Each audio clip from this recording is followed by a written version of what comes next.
വേണുഗോപാലില്ലേ? എഴുന്നേറ്റിട്ടില്ല. ആ, കല്യാണം കഴിഞ്ഞല്ലേ ഉള്ളൂ, എഴുന്നേക്കാനൊക്കെ കുറെ വൈകും. ആരാ? ഞാനോ? ഞാൻ ശ്രീദേവി.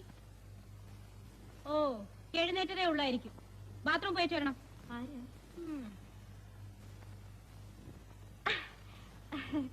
വേണുഗോപാൽ സാറല്ലേ? ഞാൻ ശ്രീദേവി.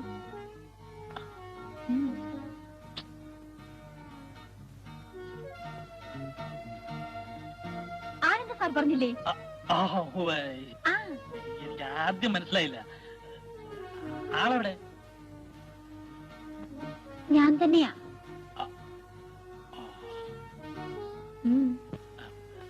ഞാൻ പറഞ്ഞില്ലേ വീട്ടുവേലയ്ക്ക് ഒരാൾ വരുമെന്ന്. ആ പാർട്ടിയാ. ഞാൻ വേലക്കാരിയൊന്നുമല്ല, മെയ്ഡ് സെർവന്റ്. മെയ്ഡ് സെർവന്റാ.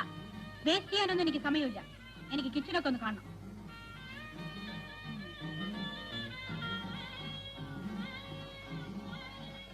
എന്തോന്ന്? ഞാനല്ല, ആനന്ദൻ. എത്ര ചെറിയ അടുക്കള, ഒന്ന് നിന്ന് തിരിയാൻ പോലും സ്ഥലമില്ല. ഇത്രയൊക്കെ സൗകര്യങ്ങളേ ഉള്ളൂ. ആ, ഫ്രിഡ്ജ് എവിടെയാ? ഫ്രിഡ്ജ് ഇല്ല. ഫ്രിഡ്ജില്ലേ? ഭഗവാനെ, ഒരു ഗ്ലാസ് കൂൾ വാട്ടർ കഴിക്കണമെങ്കിൽ എവിടെ പോകും? പാത്രങ്ങളൊക്കെ ഏത് റൂമിലാ വെച്ചിരിക്കുന്നത്? ഈ ഇരിക്കുന്ന പാത്രങ്ങളേ ഉള്ളൂ. ഓ മൈ ഗോഡ്, ഇത്ര കുറച്ച് പാത്രങ്ങളോ? ഞാൻ നിന്നിട്ടുള്ള ആ കലക്ടറുടെ വീട്ടില് എന്തൊക്കെ സൗകര്യങ്ങളാണെന്ന് അറിയാവോ?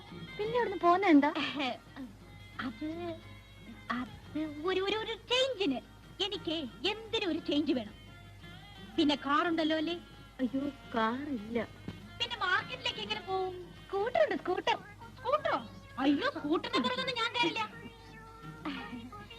പണി തുടങ്ങുന്നതിന് മുമ്പേ നമ്മുടെ കണ്ടീഷനൊക്കെ ഒന്ന് തീരുമാനിക്കണ്ടേ? ഈ കണ്ടീഷനൊക്കെ പോരെ?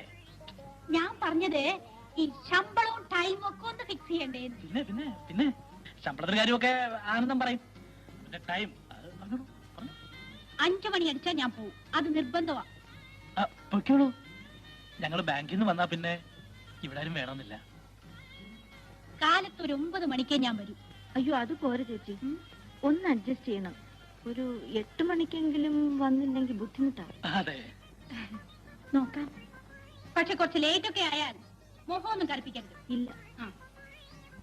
പിന്നെ എന്നെ ചേച്ചി എന്ന് വിളിക്കുന്നത് എനിക്കിഷ്ടമല്ല. Yes madam.